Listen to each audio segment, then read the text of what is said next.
Hi, I'm Fazil Mihlar, editorial page editor of the Vancouver Sun, and today I'm joined by Pamela Fayerman, who has written a very interesting piece on faith and prayer and what role, if it does have any, to do with recovery from illnesses.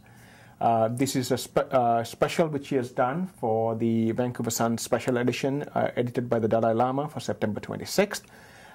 So Pamela, tell me, what did you find? Is there any research evidence to suggest that, in fact, faith or prayer has an impact on the healing process?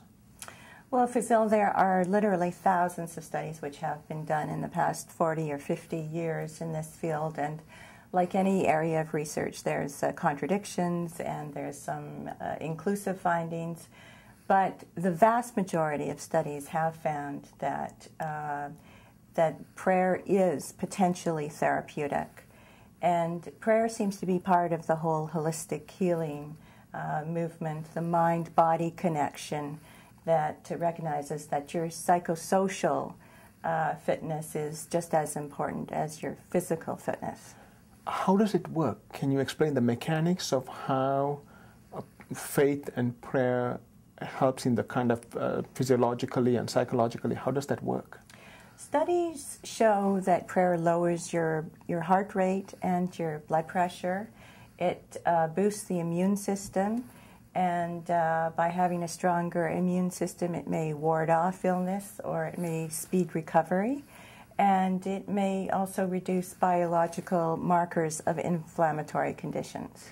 How does, this is something which, particularly the Western-trained medical professionals would be skeptical of. In your interviews, what did people have to say about how they receive this notion of prayer and faith in the healing process? Right. Well, prayer seems to help people either accept their illness or embrace their suffering, and it means that they may be able to cope with their suffering and their illness better. It seems to allow for a certain level of tranquility and peaceful acceptance. It seems that people who routinely pray may have more hope and optimism.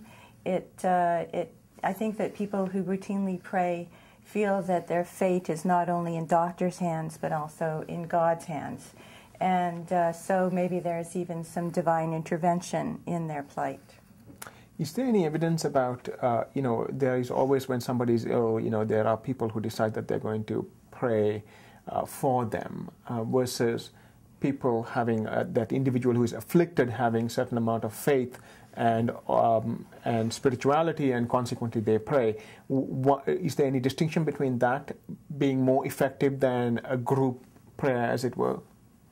I didn't look at distant prayer in the context of this story, and I think the evidence for that is less certain. I really looked at personal prayer, and with personal prayer, I think there is some evidence as well that faith seems to motivate healthful behaviors, and so therefore people who are orthodox or who are routine worshipers are less likely to smoke, they're more likely to exercise, they have healthier diets, and less likely to drink to excess, so therefore they... In other words, all virtuous behavior. Yeah, exactly. Okay, so, let me ask you one last question.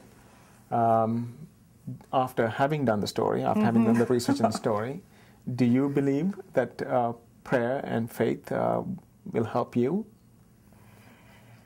Well, I don't routinely pray, but I certainly am open-minded to the possibility that it could be helpful. I met with chaplains in hospitals and long-term care facilities. I met with patients and their family members who derive a lot of strength from prayer. I met with a family doctor who teaches a course in spirituality at UBC, and he certainly feels that there may be some potential benefits. And I also interviewed my own spiritual leader, Rabbi Philip Bregman at Temple Shalom, who seems to feel that there are some potential benefits as well. So who knows, maybe I will start praying more. Okay, good. So if you want to read the full story, do take a copy of the Vancouver Sun on September 26th. It's being edited by the Dalai Lama, and there are many more stories like this in that edition. Thank you.